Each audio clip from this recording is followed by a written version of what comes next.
Coming up on One Detroit, the struggle of small businesses in one Detroit neighborhood while waiting out a big construction project. Plus high water levels from neighborhoods to the Great Lakes. What makes forecasting levels so difficult? Also coming up, jam with some of techno music's most talented women DJs and the smooth sounds of the Detroit Jazz Fest this weekend.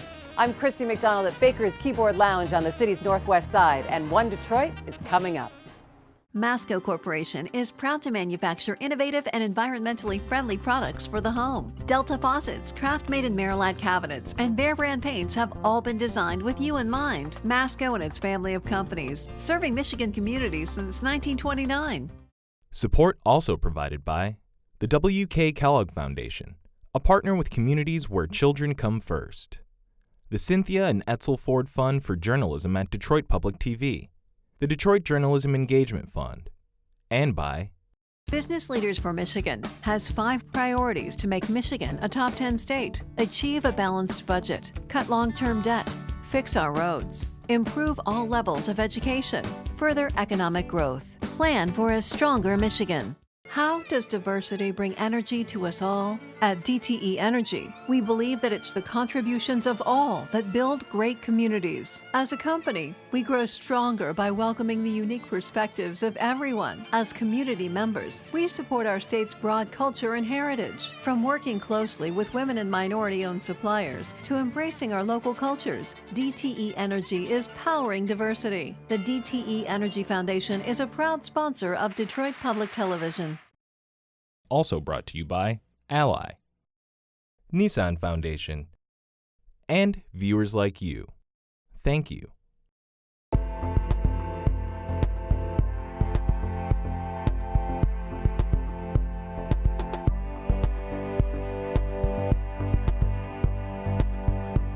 Hi there and welcome to One Detroit. I'm Christy McDonald. We are outside the historic Baker's Keyboard Lounge here on the city's northwest side. Great place to be because of course this weekend is the Detroit Jazz Festival. But Baker's is also one of many businesses along Livernois, the famous avenue of fashion, that are struggling because of this big multi-million-dollar streetscape project. Coming up, we will have a closer look at how small business owners are trying to keep the doors open. Then coming up, water everywhere, high levels in neighborhoods to the Great Lakes. How complicated the water level equation is. It's a Great Lakes Now closer look.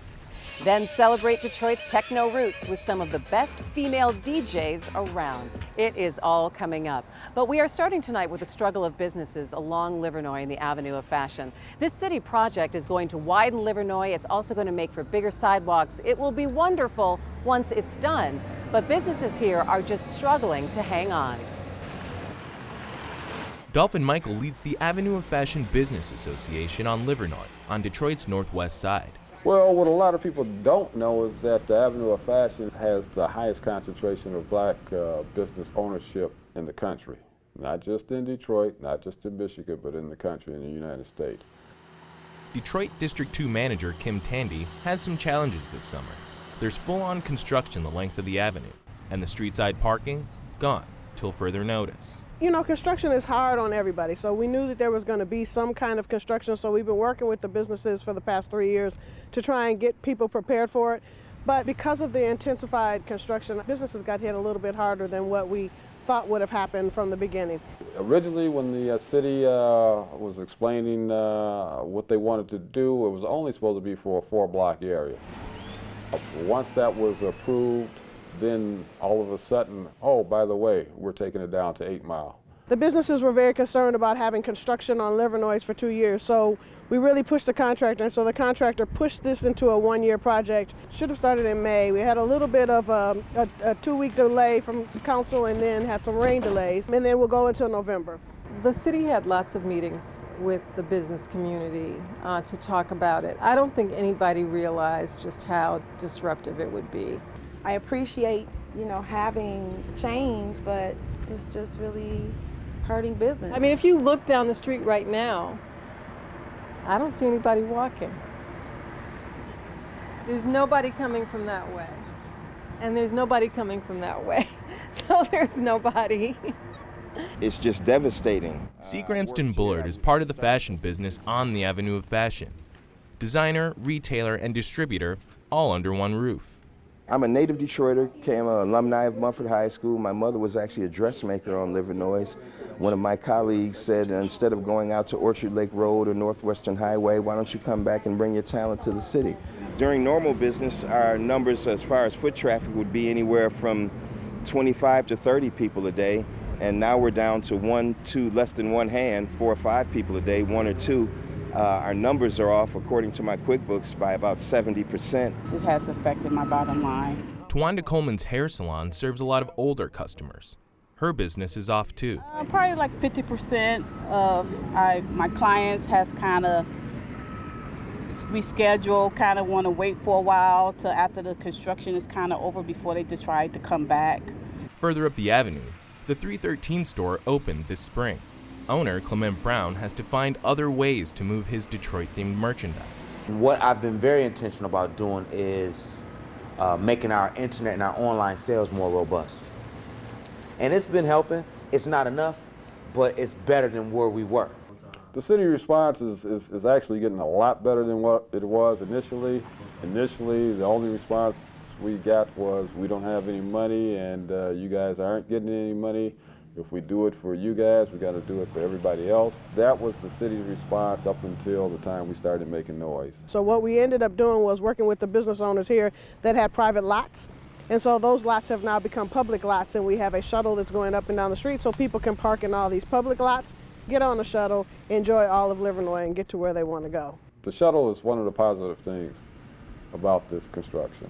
They're going up and down Livernois Monday through Friday from 12 until 7, and then on Saturdays from 12 until 7 they actually go into the neighborhood as well. Definitely the shuttle is good. We're grateful for the shuttle. We just need to know exactly where's the shuttle spots, or where they're going to be stopping, where they're going to be picking up. So that's kind of issue with us right now. They don't call for a ride, do they? No calling. They do stand out there and flag you down. Riders are always happy to see you. They get out the sun and get in some cool air. Here's the shuttle right now. That's the shuttle. So, people know about it, but again, even if they get the shuttle, they still have to walk on this unlevel ground to get to the businesses. We just had an elderly man. It took him about 30 minutes just to get down the street, man, because we were supposed to have access to our buildings, to our businesses. And now we walking through, feel like Barney Rubble and Fred Flintstone, through the gravel pit. With construction, you never know the end date. They give you an end date, but it's not over until it's over, until they're done, until they're fully completed. The UPS guy, the struggle to get our packages from the UPS man. God bless him. That's right. One thing that I do want to make sure that everybody understands is that there's a rumor out here that we're going to go into next year. This project will be finished. All of the concrete on this project will be finished this year. So all of the streets and all of the sidewalks will be repaired and put back by November. November, a month to remember. Cuzzo's, the popular chicken and waffles place, closed now for renovations, as it says on the window, opening again in November.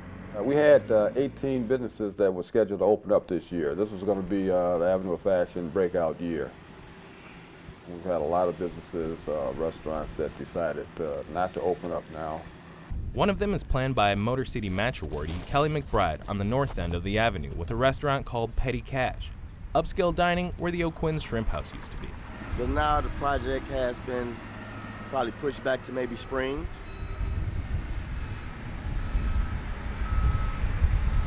But I mean, what are you going to do? It is what it is.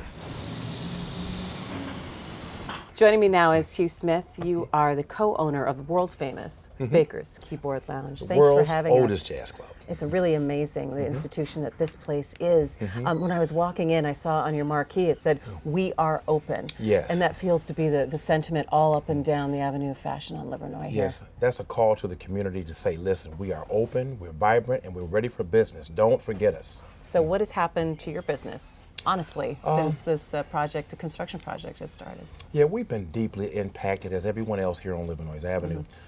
Baker's, we have lost about 40% of our revenue, our income. We're losing $15,000 a week. It can't be understated. It's so hard when you rely on some foot traffic, and you don't have the foot traffic right now. It's impossible with what we're working with out there. It's impossible, and that should have also been considered in the assessment of the whole project. And that's where we are as the Livernois Avenue of fashion business owners. We're saying, listen, this thing could have been assessed differently because we do depend on foot traffic. So they should install that and incorporate it into the model. So let's be honest about it. What have you been doing in terms of working with the city, and how has the city kind of come back to the table and said, you know, maybe we made a mistake here and how we planned out this project, but let's work on how we can help out these businesses? Well, listen, from the top down, Mayor Duggan has done a great job in saying he wants to know what's going on. He wants to have an understanding of what the problems are. Arthur Jamison, Kim Tandy, and others have come together to his aid to advise him. But I have to say the DEGC with Kevin Johnson, they have parachuted in and said, how can we have a solution now? Because that's what businesses need more than anything. They need a solution now. So when you say solution, are we talking subsidies? We're not looking for any handouts here. What we're looking for is, listen, our businesses have been impacted, so we're saying, how can the city come up with programs, packages, grants that can help businesses stay alive during these tough times of this streetscape project? Because we're reaching September here, and they say the project is supposed to be finished in November? That's what they say, but no, they have expanded that maybe to 2020. That being said, with that kind of delay, without help from the city, we need them now to come up with a solution now. Not a smaller loan or microloans, but we need them to invest in the city of Livernois Avenue of fashion, invest in it so that the businesses can stay alive.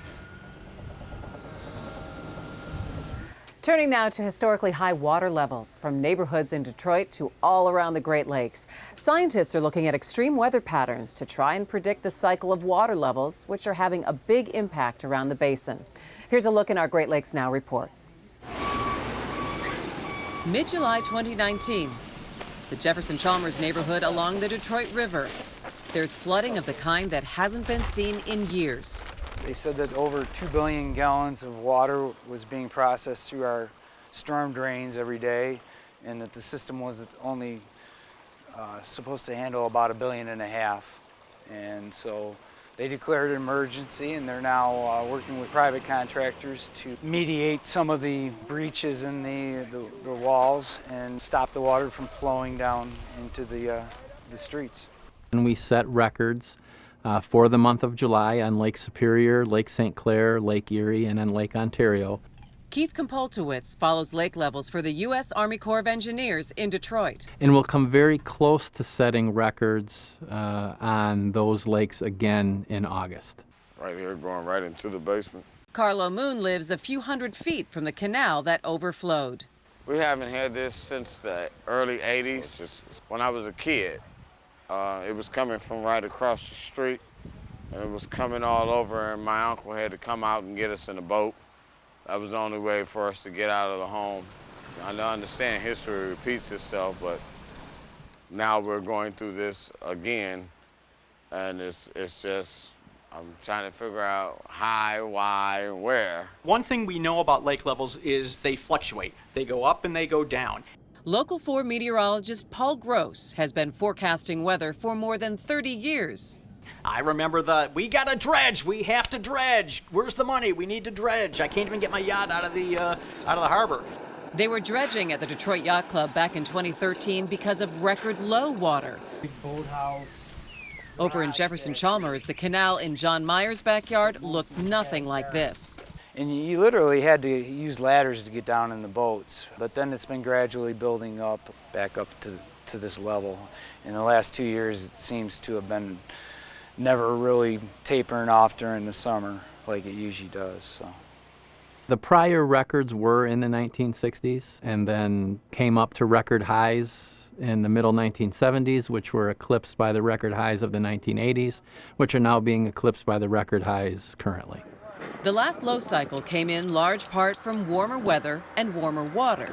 As the lakes warm, they're going to tend to evaporate more. Andrew Gronwald studies the Great Lakes at the University of Michigan. So one of the things that we're trying to do a better job of talking about is this idea that climate change can actually exacerbate the extremes between high and low water levels. Climate change, a warming Earth, does affect the Great Lakes, according to Gronwald, where rain, snow, and evaporation are the biggest factors. Here it is. Yeah, April was 5.82 inches of rain. It was our third wettest April on record. Meteorologist Paul Gross can connect climate change to the more extreme weather we've been having recently. People ask me all the time, how does the warming of the climate actually affect our weather? And I think the best analogy to use were some of the great home run hitters that were using steroids, and they were hitting balls out of the park right and left. You know, you're talking about Barry Bonds and Mark McGwire, Sammy Sosa. We all remember that. What people don't remember is that these guys were great home run hitters before they started taking steroids. They were hitting home runs anyway. What the steroids did was made them stronger, and so they hit the home runs that they hit further, and they hit a few more. More intense snow and rain, hotter and colder temperatures. Gross explained it online when the heat wave hit Detroiters this summer. On social media, I expected there to be some comments, but I was a little surprised that it was 300 to 400. The post brought out a string of climate change doubters, and the skeptics have their thoughts about Great Lakes water levels too. 10 years ago, headlines and scientific climate models predicted a continuous decline in water levels because it's getting hotter. Most of the people who really have an interest in lake levels were buying into that idea that low lake levels were going to last for a long time. At the National Oceanic and Atmospheric Administration office in Ann Arbor, Brent Lofgren remembers the calls for immediate action, like finding ways to keep water from draining out to the Atlantic Ocean. There were ideas about putting up some baffles to reduce the flow through the St. Clair and Detroit rivers.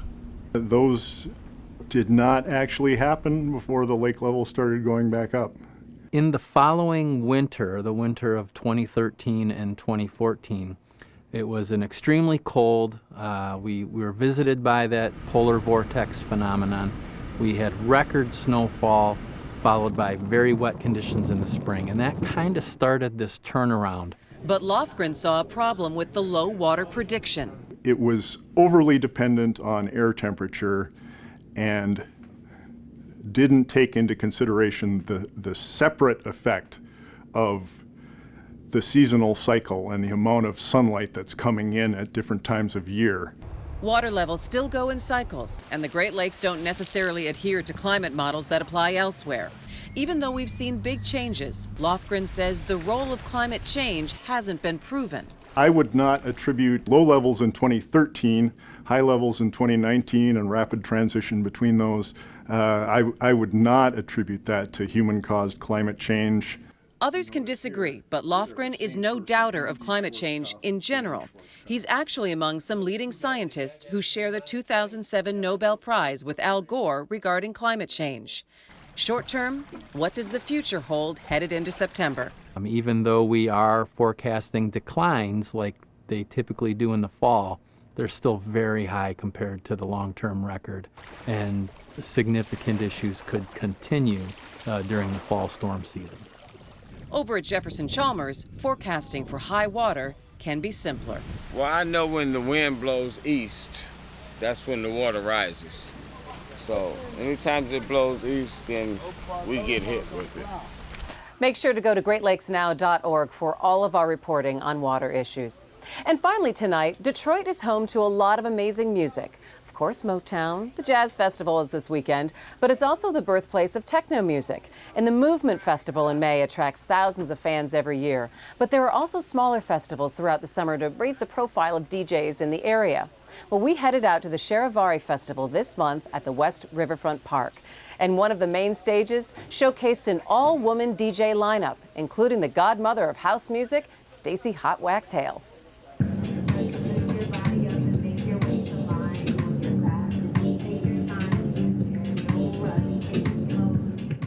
Gia Detroit is my DJ name, and I've been in the city a very long time. I like techno and house music, and that's primarily what I prefer to DJ.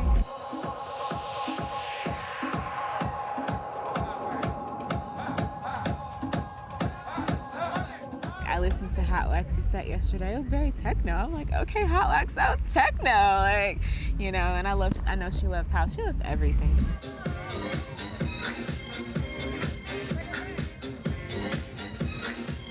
I had decided that I was going to be a DJ in the late 70s, early 80s, and that's when I would consider myself a professional because I was paid to play. Now, I am serious about my craft, and I have fun, and every day I'm teaching somebody, every day. There's so many different aspects to it, and especially now, and I love technology, so I'm constantly reinventing and bringing something else in it, and you know, between two controllers, you have to remember, I started with just records and a mixer. Now you got controllers and CD players and all kind of gadgets to do all kind of things, and that's all fine and good, but if you don't play the right song, it means nothing. I definitely still call her, you know, get her advice on things, go by her house and practice. Equipment is very expensive, so there have been many times when I'd be like, hey, I'm doing this like festival or some performance, like, could I please practice on your equipment? And she'd be like, come on. So she's definitely a godmother. Like, that's her nickname, the Godmother of House. She's a straight up godmother as well. You know, obviously she has many DJ children, and I'm one of them.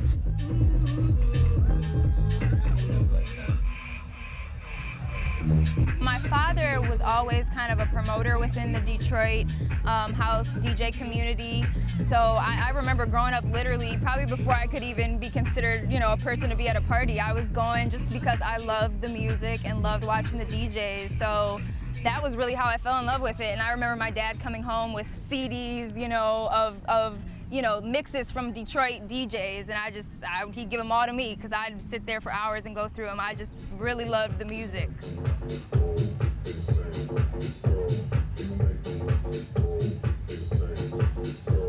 With me being new to the DJ world, but you know, I wouldn't know it from firsthand, but I have heard from other female DJs, it is, you know, it can be a little intimidating or intense to try to hold your own being just the one female, knowing you have a bunch of these males, like, yeah, I'm the headliner, I'm, you know, there's that dominance that comes into play. So I think just the more women come together and set the tone to come in and it's really just about equaling it out. It's not one versus the other, but we have to come together and like push our way in, like, yeah, we're here and we're killing it, you know? So it's been very inspiring to see it, all different women, all different walks of life, race, you know, sexuality, like everything.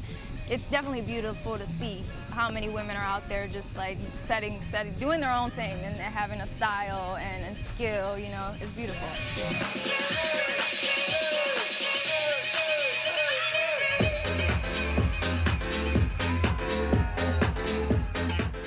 And of course, speaking of music, this weekend is the Detroit Jazz Festival. So we're going to leave you tonight with the sounds of the Detroit Jazz Festival All-Star Generations Band. We'll see you next time.